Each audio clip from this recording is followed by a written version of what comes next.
ꯑꯍꯥꯟꯕꯃꯛꯇꯗ ꯃꯌꯥꯝꯕꯨ ꯇꯔꯥꯝꯅ ꯑꯣꯛꯆꯔꯤ social media platform ꯑꯃ ꯑꯣꯏꯔꯤꯕ ꯐꯦꯁꯕꯨꯛꯇ ꯊꯥꯒꯠꯅꯔꯛꯄ ꯏ ꯄꯥꯎ ꯈꯔ ꯃꯌꯥꯝꯒꯤ ꯃꯐꯝꯗ ꯊꯝꯖꯔꯤ CRPFꯒꯤ ꯇꯤꯝꯅ ꯉꯁꯤ ꯕꯤꯁꯅꯨꯄꯨꯔ, ꯆꯨꯔꯆꯥꯟꯄꯨꯔ, ꯊꯧꯕꯥꯜ, ꯀꯛꯆꯤꯡ ꯗꯤꯁꯇ꯭ꯔꯤꯛ ꯑꯃꯗꯤ ꯏꯝꯐꯥꯜ ꯋꯦꯁ ꯗꯤꯁꯇ꯭ꯔꯤꯛꯀꯤ ꯃꯐꯝꯁꯤꯡꯗ ꯐ꯭ꯂꯦꯒ ꯃꯥꯔꯆ ꯆꯠꯊꯈ꯭ꯔꯦ ꯍꯥꯏꯔꯤ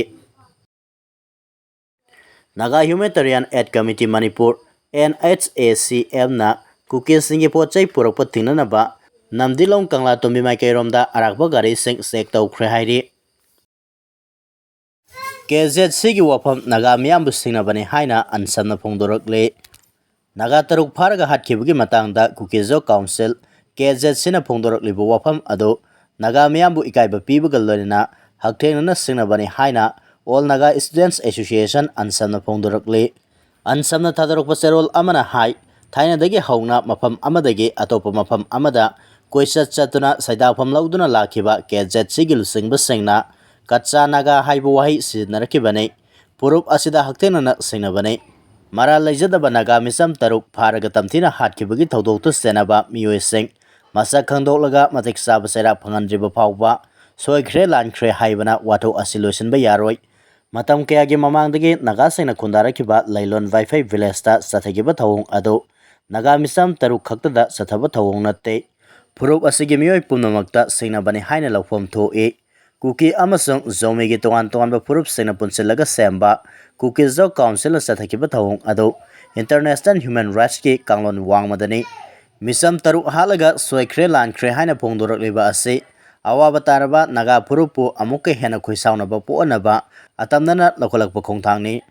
Kukizo Councilꯅ ꯁꯣꯏꯈ꯭ꯔꯦ ꯍꯥꯏꯅ ꯐꯣꯡꯗꯣꯔꯛꯂꯤꯕ ꯑꯗꯨ ꯅꯥꯒꯥ ꯇꯔꯨꯛ ꯍꯥꯠꯄꯗ ꯍꯛꯊꯦꯡꯅꯅ ꯆꯦꯟꯅꯕ ꯃꯤꯑꯣꯏꯁꯤꯡ ꯑꯗꯨꯒꯤ ꯃꯍꯨꯠ ꯁꯤꯜꯂꯒ ꯐꯣꯡꯗꯣꯔꯛꯂꯤꯕ꯭ꯔꯥ ꯍꯥꯏꯕꯗꯨ ꯃꯌꯦꯛ ꯁꯦꯡꯅ ꯈꯪꯍꯜꯂꯛꯀꯗꯕꯅꯤ Kukizo Councilꯅ ꯖꯧꯃꯤ ꯃꯤꯌꯥꯝꯒꯤ ꯃꯍꯨꯠ ꯁꯤꯟꯗꯨꯅ ꯋꯥ ꯉꯥꯡꯕ ꯑꯃꯗꯤ ꯊꯕꯛ ꯇꯧꯕꯒꯤ ꯔꯥꯏꯠ ꯂꯩꯕ꯭ꯔꯥ ꯍꯥꯏꯕꯗꯨ ꯐꯨꯔꯨꯞ ꯑꯁꯤꯒꯤ ꯃꯤꯑꯣꯏꯁꯤꯡꯅ ꯈꯪꯍꯜꯂꯛꯀꯗꯕꯅꯤ ꯃꯔꯥꯜ ꯂꯩꯖꯗꯕ ꯅꯥꯒꯥ ꯇꯔꯨꯛ ꯐꯥꯔꯒ ꯃꯤꯅꯨꯡꯁꯤ ꯌꯥꯎꯗꯅ ꯍꯥꯠꯈꯤꯕꯒꯤ ꯊꯧꯗꯣꯛꯇ ꯆꯦꯟꯅꯕ ꯃꯤꯑꯣꯏ ꯄꯨꯝꯅꯃꯛ ꯂꯣꯒꯤ ꯃꯇꯨꯡ ꯏꯟꯅ ꯃꯇꯤꯛ ꯆꯥꯕ ꯆꯩꯔꯥꯛ ꯐꯪꯍꯟꯒꯗꯕꯅꯤ ꯍꯥꯏꯅꯁꯨ ꯑꯟꯁꯝꯒꯤ ꯆꯦꯔꯣꯜ ꯑꯁꯤꯅ ꯐꯣꯡꯗꯣꯔꯛꯂꯤ Naga Peace Process ꯈꯨꯃꯥꯡ ꯆꯥꯎꯁꯤꯟꯅꯕꯒꯤ ꯄꯥꯟꯗꯝꯗ ꯃꯅꯤꯄꯨꯔ ꯑꯃꯁꯨꯡ ꯅꯥꯒꯥꯂꯦꯟꯗꯒꯤ ꯗꯦꯂꯤꯒꯦꯠꯁꯤꯡꯅ Amit Shah ꯎꯅꯈ꯭ꯔꯦ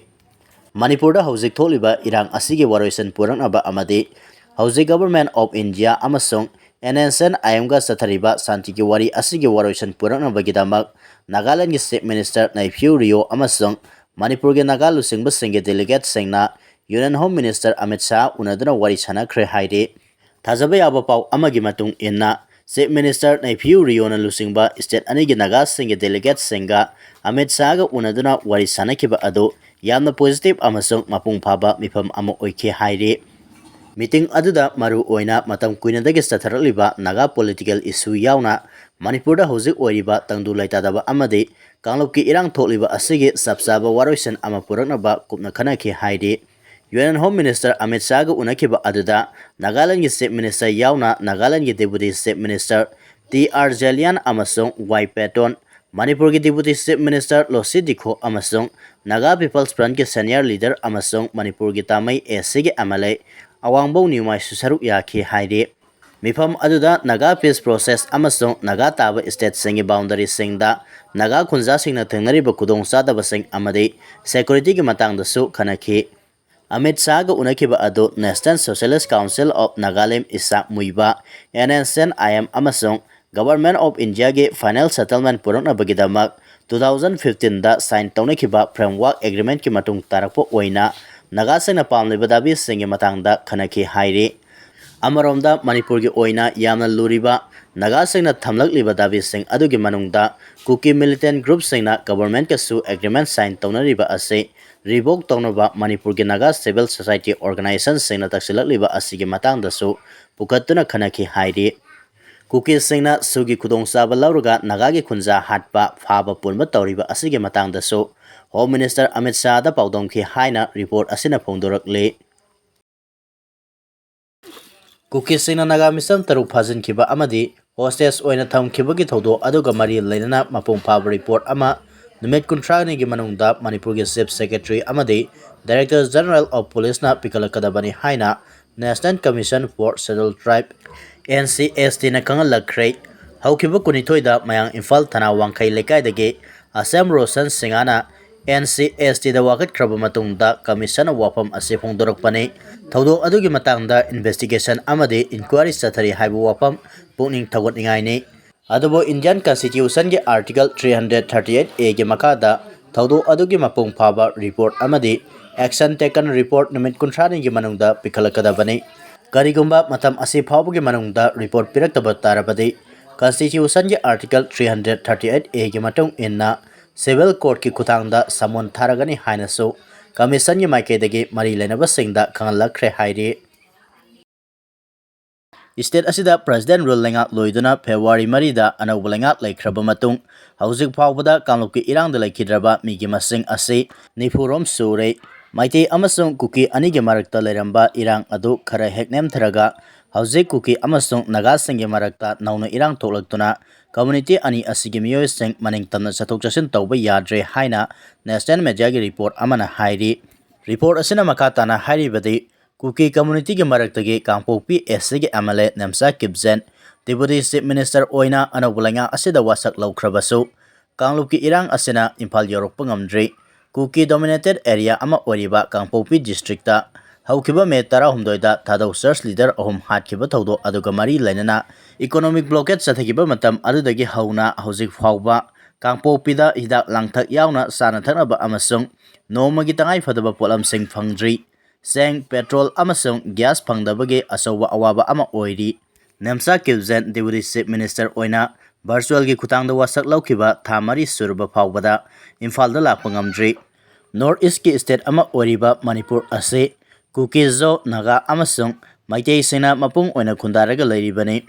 haukiba sahi 2023 ge May 3 dagi tholakhiba kanglop ki irang asina maram oiraga hauzik phawba Manipur da miyoi sahum lom sikre Saitu SC ge amale haukolat kibzen gi matung enna government ki maikei dagi kangpopi district ta nomagi tangai fadaba polam sing panganaba honarabasu district asida LPG cylinder supply lepkhre district asida hana loksil hoba LPG cylinder Black ta hojik lupa lising mari gi mathakta yoli seng kg nipu gi bag ta blocket mamang da lupa lising amaga samari dagi lising amaga satruk phawbo piramba ado hojik ti lupa lising mari gi mathakta yoli masina lairaba imung singdade kham thengna awaba mayok nare hairi bom pokai halambagi mayokta wakat mifam sathakre ngarang aing Imphal East district ki Brahmapur aribam laikai da laiba Furai Latpam Babananda Sharma ge land number 3 ga tainabada laiba yumda sakangdaba saina bom ani langsenduna pokai halam lei bom ani langsenduna pokai halambagi thawong ado yaningdaba phongdoktuna wakat mifam ama youth club Brahmapur amadi laikai gi maira paibe singna senduna sathakre wakat mifam aduda miyam marakta bom pokai hangano bom pokai halambagi thawong condemn tawi we want peace haibana singba kholau kaya so wakat mifam aduda saru yariba singna kholau oina lauke hairi सरकार ने कुकीसिंग military vehicle दा हापतना इम्फाल दा पुथोक पुसिन तौबना शांति लाकदबा नते हाइना असंग कसारना फोंदोरकले state असिदा हौजिक लैरिबा कांगलोक की इरांग असिगे मनुंगदा government कुकीसिंगबु security force ना ngak सेलगा Imphal दा पुथोक पुसिन तौबगी थबा असे अकनबा मौंग दा यानिंगदे कुकीसिंग मिलिट्री वेहिकल दा हापलगा पुथोक पुसिन तौबना शांति लाकदबा नते हाइना नेटिव पीपल्स कमिटी मणिपुर की कन्वेनर असंग कसारना Unified Response Cyber Team da Imphal West ke awang sakmai kaujeng lai mada pangthokiba consultative meeting amada phongdokre mahana makatana haikibada Kukisingi da security escort piraga Imphal manung da satok jasin tawan base akan mamawong da condemn tawi maite amasung Nagasing ase Manipur gi mafam kharada maning tamna satok jasin tawbang amde maramaduna native people singna su abrogate tawgada bani haiba demand ase phangreba fawwa Kukisingi bu free movement piroida bani maite amasung Naga community ki marakta hena afaba mari thamba mathau tai union government ke maike dagi Kuki narco terrorist singda mating pangsenduna indigenous people singda miat mipun amasung terrorist ki oiba thawong kaya sata hali hana se phongdoke toan ba sing amasung tamge civil society organization kaya ge mihut kaya yauduna pangthokiba mifam aduna haukiba zone anida kangpopi district ke makan village ta pangthokiba miyam ge mifam amana laukiba warep sing haibadi Misang Mikai Naina Tabak Toriba Assam Rifles Manipur dagi withdraw tawgada bane Kukiso militant amasung India lenga ki marakta lainariba su agreement kudakta withdraw tawgada bane state asida census operation chacha jingai mangoinana mitop miansa sing khadokpaga mari lainana NRC update tawgadabani haibana singbasing ase mifam aduna mapung phana sauganaba warepsu lauke loina asigumba consultative meeting ase matam gi oina pangthoktuna Kuki narco terrorist singna lamdam asigi yelomi miyam du satar liba ka henba thawong sing ase pona thengna minana ba apon bagi oiba phirep lamina ba so mifam aduna warep lamina ke